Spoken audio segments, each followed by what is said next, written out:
اچھا جی، آج ہم پڑھیں گے یہ محکم اور مختلف الحدیث. تو یہ المقصد الثانی ہے تقسیم الخبر المقبول الی معمول به وغیر مغمول به. اب یہ جو مقبول احادیث ہے کس پر عمل ہوتا ہے اور کس پر عمل نہیں ہوتا، یعنی معمول به اور غیر معمول به کے اعتبار سے پھر اس کے کچھ قسمیں ہیں. تو اس میں جو پہلی قسم ہے جو معمول به ہے وہ بیان فرما رہے ہیں کہ ایک ہوتا ہے المحکم حدیث اور دوسرا ہوتا ہے مختلف الحدیث. محکم حدیث کون سی ہوتی ہے؟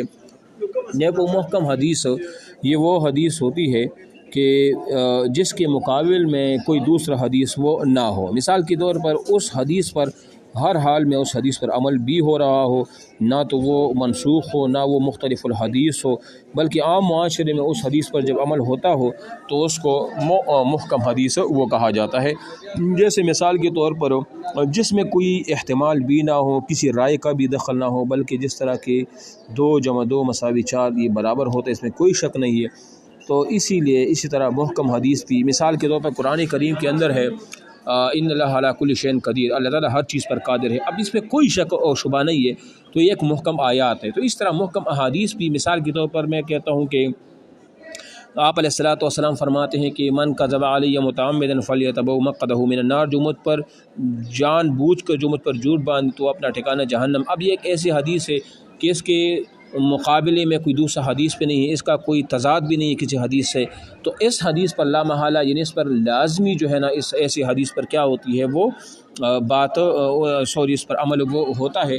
تو اس حدیث کو کیا کہا جاتا ہے؟ محکم حدیث وہ کہا جاتا ہے. ٹھیک ہے. اس کے بعد جو ہے نا وہ مختلف الحدیث ہے. اب مختلف الحدیث کیا ہے؟ میں آپ کو پہلے اس کا خلاصہ بتاتا ہوں، خلاصہ، اور اس سے مقابل میں 2 حدیثی بھی انہوں نے یہاں بیان وہ کی ہیں، لیکن میں آپ کو مختلف الحدیث کا خلاصہ اور مفہوم اس کا بتا دوں آسان الفاظ میں کہ دیکھو مختلف الحدیث کیا ہوتی ہے. مختلف الحدیث یہ اصطلاح میں وہ مقبول حدیث ہو جو اپنی جیسی حدیث کے معارض ہو لیکن ساتھ ساتھ ان میں تطبیق ممکن ہو. یعنی کیا مطلب؟ اس کا مقصد یہ ہے کہ ایک ایسی حدیث ہوگی جو صحیح بھی ہوگی اور اس کے اندر کوئی خرابی بھی نہ ہوگی، لیکن وہ ایک ایسی صحیح حدیث کی معارض ہوگی، ایک ایسی صحیح حدیث کے ساتھ ان کا مقابلہ ہوگا. اب ہم دونوں حدیثوں کو چھوڑ بھی نہیں سکتے، ہمارے پاس کوئی ایسا وجہ بھی نہیں ہوتا، کوئی ایسا ریزن بھی نہیں ہو سکتا جس کی وجہ سے ہم اس ایک حدیث کو چھوڑ دیں اور دوسری حدیث پر ہم کیا کریں؟ ہم عمل کریں. اور اس کا مین وجہ یہی ہوتا ہے کہ دونوں صحیح جو آپس میں ایک دوسرے کے ساتھ ظاہری طور پر وہ ٹکراتی ہیں، لیکن ہم ایک حدیث کو پر عمل کر دوسروں کو چھوڑ دیں تو یہ تو ایسا بھی نہیں کر سکتے. اس کی مین وجہ یہ ہوتی ہے کہ ہم اس حدیث کو کیوں چھوڑ دیں؟ وہ بھی تو صحیح حدیث ہے، تمام شرائطوں پر پوری طرح اترتی ہے، تو ایسے حدیث کو ہم نہیں چھوڑ سکتے. تو مختلف الحدیث پر ایسا ہوتا ہے کہ ہم ایسا کرتے ہیں، ان دونوں احادیثوں میں تطبیق کرتے ہیں. تطبیق کا مطلب یہ ہے کہ ان دونوں احادیث جو صحیح ہوتی ہیں اور دونوں میں آپس میں تھوڑا سا ٹکراؤ ہے، اب ہم دونوں پر کے ساتھ ایسا تطبیق کرتے ہیں، ان دونوں کو پر ایسی طریقے سے عمل کریں گے تاکہ دونوں پر عمل بھی ہو جائے اور کسی کو ناسخ یا منسوخ بھی وہ نہ کہا جائے. اس کی مثال بھی ہے. مثال کے طور پر کوئی ایسی جگہ پر ہو کہ جہاں پر مثال کے طور پر حدیث کا ایک حوالہ ہم دیتے ہیں جو یہاں پر حدیث ہے کہ آپ علیہ السلام نے فرمایا کہ بیماری جو ہے نا وہ متعدی ہے. بیماری کیا ہے؟ وہ متعدی ہے. اب بیماری جو ہے نا وہ مثال کے طور پر وہ متعدی ہے، تو متعدی بیماری کا مطلب یہ ہوا کہ وہ کسی اور کو وہ لگ سکتی ہے. تو لہذا ہم کسی ایسے انسان کا جھوٹا بھی نہ پیے جو ایسی متعدد بیماری ہو جو دوسرے کو لگنے کا خدشہ ہو. تو اب اس حدیث میں تو یہ لگتا ہے، یہ ثابت ہوتا ہے کہ بیماری کیا ہوتی ہے؟ وہ متعدد ہے. لیکن اور یہ صحیح حدیث ہے. اب دوسرے ایک صحیح حدیث ہے، اس میں یہ ارشاد فرمایا ہے کہ کوئی بیماری جو ہے نا وہ متعدی وہ نہیں ہے. اب یہ دونوں صحیح حدیث ہے، ایک میں یہ ارشاد ہے کہ بیماری متعدی ہے اور دوسرے میں یہ ارشاد ہے کہ کوئی بیماری متعدی نہیں ہے. اب یہ دونوں احادیث سے ایک دوسرے سے ان کا ٹکراؤ آ رہا ہے اور دونوں صحیح احادیث بھی ہے. ہم یہ بھی نہیں کہہ سکتے کہ ایک حدیث پر عمل کریں گے اور یہ کہہ دیں گے کہ ہاں بیماری متعدی ہے اور دوسرے کو چھوڑ دیں گے. نہیں، ایسا بھی نہیں ہو سکتا. اب دونوں پر کیسے عمل کریں گے؟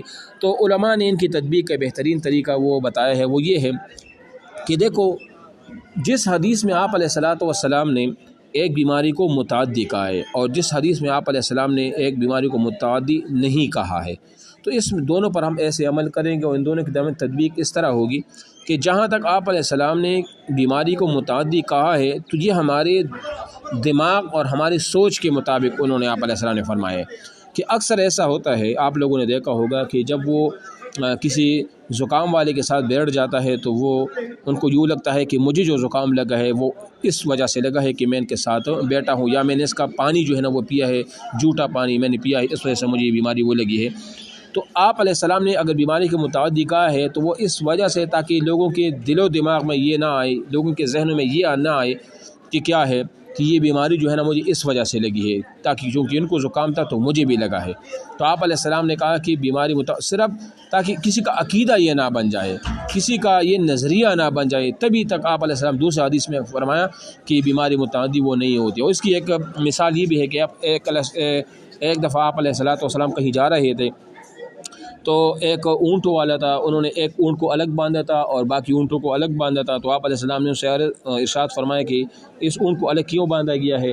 تو اس اعرابی نے کہا کہ اللہ کے رسول یہ اس لیے اس کو الگ باندھا کہ یہ خارش ہے، اس کو خارش لگی ہے، تو میں نہیں چاہتا کہ ان کو دوسرے اونٹوں کے ساتھ باندھوں تو اوروں کو بھی لگے گا۔ تو آپ علیہ السلام نے ان سے پوچھا کہ پھر اس کو کس نے لگایا یہ خارش والی بیماری؟ انہوں نے کہا یہ تو اللہ کی طرف سے ہے۔ تو کہا کہ جب اللہ کی طرف سے ہے تو اس کا مطلب یہ ہوا کہ بیماری متعدی نہیں ہے، جو بھی ہے جیسا بھی ہے یہ سب اوپر والے کی طرف سے وہ ہوتا ہے۔ تو ایسی حدیث دونوں پر دیکھو ابھی عمل وہ ہو رہا ہے، تو اس کو کہا جاتا ہے مختلف الحدیث، اور یہ ہم نے اس کی تطبیق کی مثال وہ بھی آپ کے سامنے وہ رکھ دی، ٹھیک ہے۔ اچھا جی، اب اس کے بعد نیچے آپ آ جائیے، پورا خلاصہ میں نے آپ کو وہ بتا دیا۔ ناسخ الحدیث و منسوخ ہو، صفحہ نمبر 101 پر آپ دیکھیں، ناسخ حدیث اور منسوخ ہو، یعنی نسخہ کا لغوی معنی کیا ہے؟ مٹانا، محو کر دینا، ختم کر دینا، ڈیلیٹ کرنا، ریموو کرنا، یہ نسخہ کا لغوی معنی ہے۔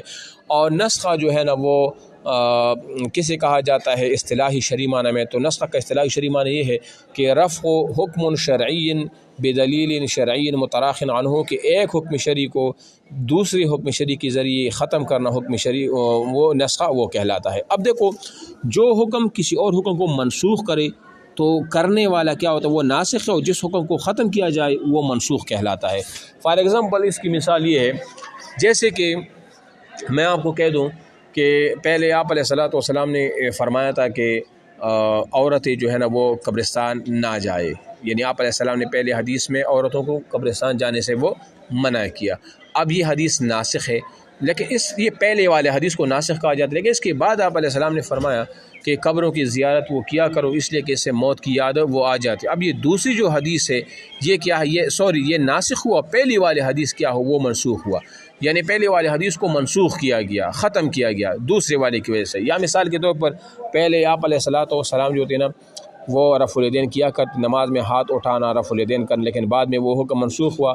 یا مثال کے طور پر پہلے آپ علیہ السلام یا صحابہ کے دور میں شراب حلال تھی، سود جو تھا وہ حلال تھا، تو بعد میں اس کو حرام کیا گیا، تو پہلا والا حکم منسوخ ہوا، بعد میں حکم جو تھا وہ جس کو وہ ناسخ کہلایا، تو اس کو ناسخ اور منسوخ وہ کہا جاتا ہے۔ تو قرآن مجید کے اندر بھی امام شاہ اللہ فرماتے ہیں کہ قرآن میں ٹوٹل 5 آیات جو ہے نا وہ منسوخ ہے، اور متقدمین کی نزدیک کچھ 500 کے قریب بھی کہتے ہیں۔ وہ بھی انشاءاللہ ہم جب اس الفوظ الکبیر پڑھیں گے یا علوم القرآن تو اس میں یہ سارا تفصیل انشاءاللہ ہم تفصیل کے ساتھ وہ کریں گے۔ اب یہ تو ہو گیا ناسخ اور منسوخ والی بات، اور بس آپ اس کو نوٹ کر لیں کہ نسخہ کسے کہا جاتا ہے، ناسخ کسے کہتے ہیں، منسوخ کسے کہتے ہیں، اور اس کی مثالیں، یہ مثالیں میں نے آپ کے سامنے وہ بھی رکھ دی، ٹھیک ہے۔ اب اس کے بعد ہے دوسرا یہ جو ٹاپک ہے، یہ صفحہ نمبر 105 پر آپ دیکھیں، المطلب الثانی الخبر مردود۔ آپ لوگوں نے یہ تو انشاءاللہ بعد میں پڑھیں گے، آپ لوگوں نے پہلے وہ سنا تھا کہ مردود خبر کسے کہتے ہیں، اور ایک مقبول خبر جس پر عمل کیا جائے، اور مردود جس پر عمل نہ کیا جائے، جس حدیث کو ہم رد کرتے ہیں اس کو مردود وہ کہا جاتا ہے۔ تو یہ سبق ہم انشاءاللہ کل پڑھیں گے، ایک حدیث کی مردود ہونے کے لیے کیا کیا اسباب ہیں، کس سبب کی بنا پر ایک حدیث جو ہے نا وہ مردود ہو جاتی ہے، رد ہو جاتی ہے، وہ انشاءاللہ وہ ہم الگ جو ہے نا اس کو پھر ڈسکس کریں گے کل کے لیکچر میں۔ تو اگر آپ میں سے کوئی چاہتا ہو کہ سر جی اس کتاب کے علاوہ ایک اور کتاب ہمیں دو کتابیں پڑھایا کرے تو بے شک وہ مجھے میسج کر کے گروپ میں بتا دے، تو مجھے پتہ چلے گا کہ واقعی آپ لوگ انٹرسٹڈ ہیں، دلچسپی لیتے ہیں، تو ہم اس کتاب کے ساتھ کوئی اور کتاب بھی وہ بھی شروع کریں گے۔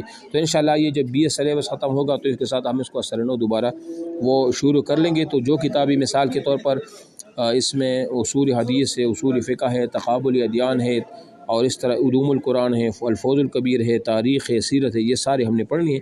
تو اگر آپ لوگوں نے پڑھنی ہو اس کے ساتھ کوئی اور کتاب تو وہ مجھے بتا دیں۔